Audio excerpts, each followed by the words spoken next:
Somewhere in the western Caucasus, in the mountains above the Black Sea, there is a hole in the ground, a literal hole. You walk up to it, look down, and cannot see the bottom. People have known about this place for more than 60 years, and for all that time, they have kept going down for one reason: to find the end. More than once, it seemed like they had found it, but no. The way was simply blocked by water. At one point, the water level in the lower sumps rose by 748 feet in just a few weeks, and the people inside barely made it out in time. This is Krubera Cave, and in 2024, it officially took back the title of the deepest cave on Earth. And down there, at the bottom, there is something you definitely would not expect. In the summer of 2024, an expedition went down there with one very specific goal: to measure the cave again from scratch. Detailed topographic mapping, maximum depths, dives in the lower sumps with measuring equipment. When they came back, the announcement was simple: Krubera is 7,297 feet deep, about 82 feet deeper than previously believed. This was not just a corrected number. It meant that the neighboring Veryovkina cave, which had held first place from 2017 to 2024, was now behind it again. But along with the new measurements, the researchers brought back something else too: data showing exactly where the water from this system goes. And based on that data, Krubera's story is probably not over yet, but more on that a little later. Discovery and general background. To understand why the deepest cave in the world formed here in the first place, you need a little geography and geology. Krubera Cave lies in the Arabica Massif in Abkhazia, a huge mountain block made of Jurassic and Cretaceous limestone that slopes straight toward the Black Sea and quite literally dives beneath the seabed. Limestone is the perfect material for karst. Water dissolves it, slowly chewing out passages, chambers, and entire cave systems. The entrance to Krubera itself sits at 7,402 feet above sea level in the Ortobalagan Valley in the central part of the massif. That is above the tree line, so the landscape around it is alpine tundra with snow for several months a year and wind that cuts straight through you. There is no tourist infrastructure. Getting there is difficult, and because of the political situation, it is even harder than that. Abkhazia is disputed territory. Georgia considers it occupied, and most countries do not recognize its independence. The British and American foreign ministries openly advise against traveling there. So, Krubera is the kind of place that is hard to reach twice, once politically and once physically. Now for the discovery story, which is unexpectedly funny. The cave was discovered several times by different teams, and each team had no idea the previous one had already been there. In the early 1960s, Georgian geographers led by Levin Maruashvili found a large shaft in the valley and named it after the Russian scientist Alexander Kruber, who had studied the karst of Arabica back in 1909 and 1910 and was the first to describe the area. At the time, though, the explorers only managed to descend about 312 feet. After that, the cave narrowed into squeezes they could not pass, and the expedition turned back. In the 1980s, the same cave was rediscovered by another team and given the name Sibirskaya. Then, Ukrainian cavers came in, saw crows nesting near the entrance, and named it Voronya, which basically means Crow's Cave. When the teams finally exchanged information and compared their maps, they realized all three discoveries had been the exact same place. Systematic exploration of the cave began in 1982, when the Kyiv Speleological Club, under Alexander Klimchuk, started working methodically on the Arabica Massif, digging open cracks and widening narrow passages that earlier teams had written off as dead ends.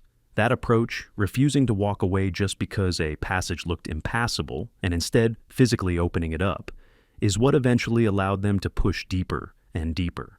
By 1987, the cave had been explored to 1,115 feet, after which political instability in Abkhazia in the early 1990s interrupted the work for almost a decade. In 1999, the expedition returned and found two new passages beyond one of the old dead ends. After that, everything accelerated. In 2000, the cave reached 3,937 feet, then 4,626. In January 2001, the depth reached 5,610 feet, and Krubera became the deepest cave in the world. For the first time in history, that record had been set outside Western Europe, where every previous depth title had been held. In 2006, the same Ukrainian team became the first in the history of speleology to break the 6,562-foot mark. Within the caving world, people describe that moment as the equivalent of summiting Everest in terms of symbolism. Then, in 2017, Veryovkina overtook Krubera and took first place. But in 2024, Krubera came back, and apparently it may not be done yet.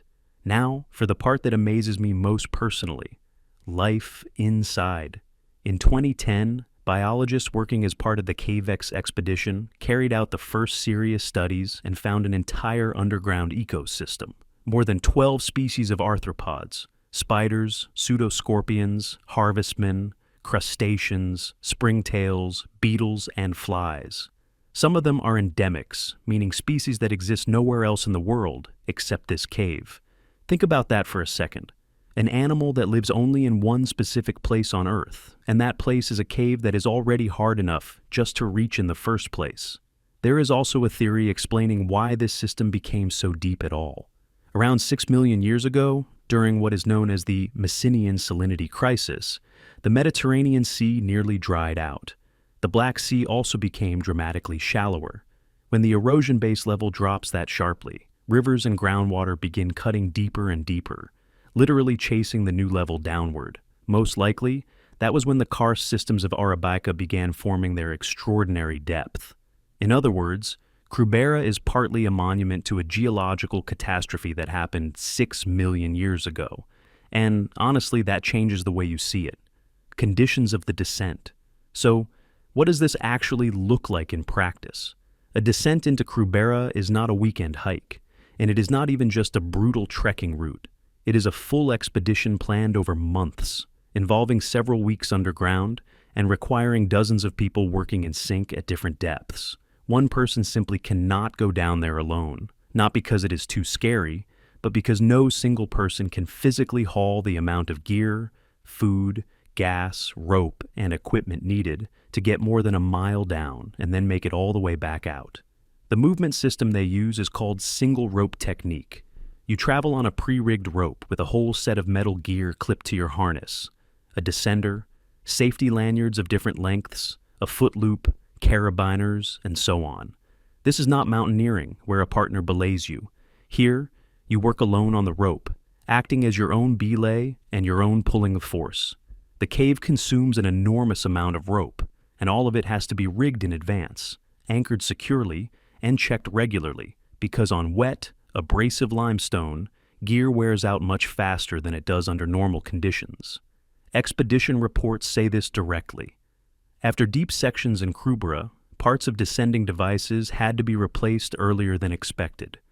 The ropes are filthy, the rock is sharp, and the water is constant. Expedition logistics revolve around underground camps. In 2001, there were 4 of them, at depths of 1,640 feet, 2,297 feet, 3,937 feet, and 4,593 feet. Each camp held sleeping bags, food, gas for the stove, spare batteries for headlamps, a first aid kit, and backup gear. People lived there for several days at a time. They slept, ate, dried the little that could actually be dried, and got ready for the next section. Communication with the surface ran through a telephone cable stretched along the entire route. If something goes wrong at great depth, help is not arriving in an hour. That part has to be understood very clearly. Now, for what happens to the body and the mind. Most people imagine a deep cave as something warm, earth overhead, shelter, no wind. That is completely wrong. In the upper parts of Krubera, the temperature is around 36 degrees Fahrenheit. Down near the final sumps, it is warmer, around 46 degrees. That sounds like a meaningful difference, but imagine living for weeks at 46 degrees in 100% humidity, in constant contact with water, while also doing hard physical work. Water pulls heat away from the body about 25 times more efficiently than air. So, even a supposedly warm 46 degrees in Krubera is an environment where it is far easier to become hypothermic than most people would guess. Your clothes never have time to dry. You put wet neoprene back on again and again. Gloves are soaked through after half an hour of work. Metal gear ends up coated in clay and keeps operating in cold water. Eating in those conditions is not simple either. Your appetite changes, freeze-dried food starts tasting strange, and forcing yourself to drink enough water in the cold is harder than it sounds. At the same time, the physical strain is enormous. You are not just walking. You spend hours hanging on ropes and vertical shafts, dragging heavy gear bags, lying flat in water to squeeze through a crack, then standing up and moving again. By the third or fourth day, your muscles stop being surprised and just settle into a constant background ache. Psychologically, it is its own story. Inside the cave, there is not a single photon of natural light. Not dim, not like a dark country road at night, but total and absolute darkness, where you can see exactly what your headlamp illuminates and not an inch more. There is no day and night cycle, no familiar sounds, no open space. There are only walls a few inches away or a few feet away, and you never see a horizon. Some expedition members described a growing feeling that nothing existed outside anymore, only this tunnel. After several weeks underground, some people coming back to the surface could barely look at the sky at first. It felt impossibly huge. But if we are talking about what really sets the limit, it is water. Not the cold, not the darkness, not the fatigue. Water as an uncontrollable factor. Flooding in deep caves is not just a stream rising a little. Loggers installed in Krubera recorded the water level near the lower sumps rising by 748 feet in just a few weeks. In other words, a section of route you descended through while dry can be completely underwater the next time anyone checks it. There is no way to predict that perfectly. You are dependent on what is happening on the surface several miles above you. In 2018, something like that happened for real in neighboring Veryovkina.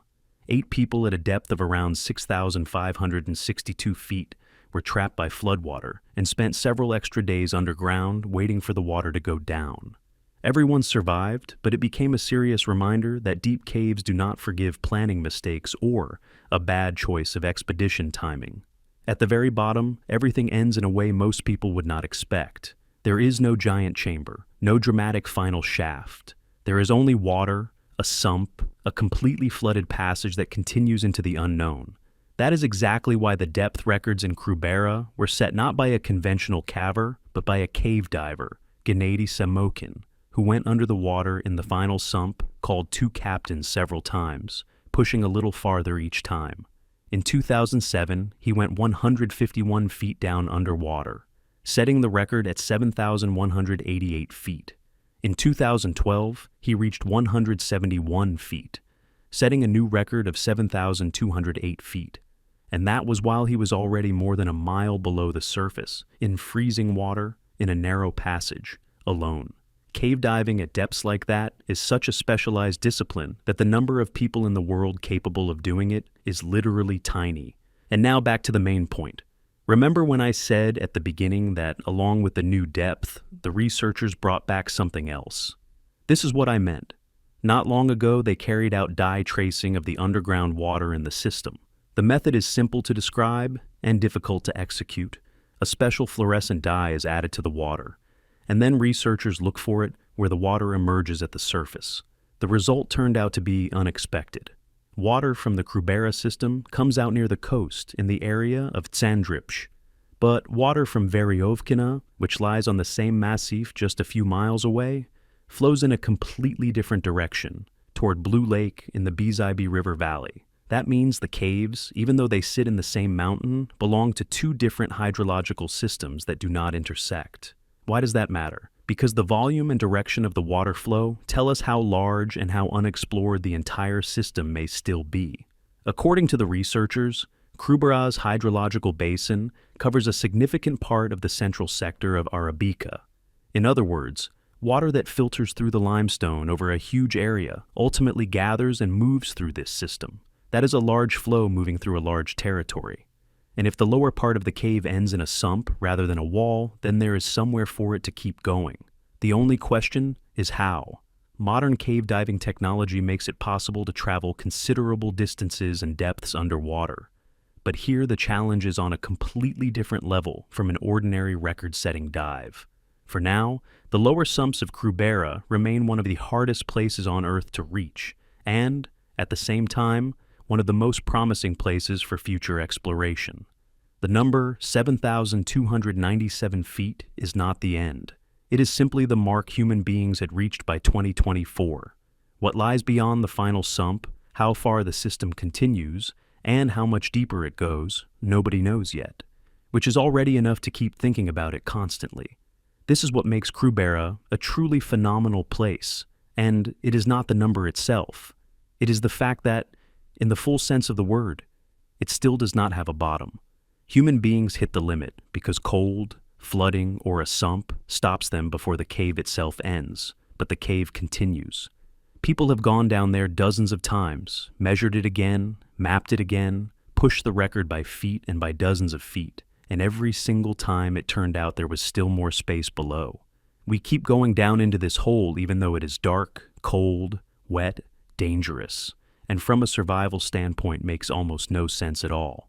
In 2024, we measured it again, found another 82 feet of depth, and learned that the system is most likely deeper than we think. Because that is how human curiosity works. It does not stop at the edge. It looks down into the darkness, hears the sound of water somewhere below, and thinks, then there is something there? We need to go down and see.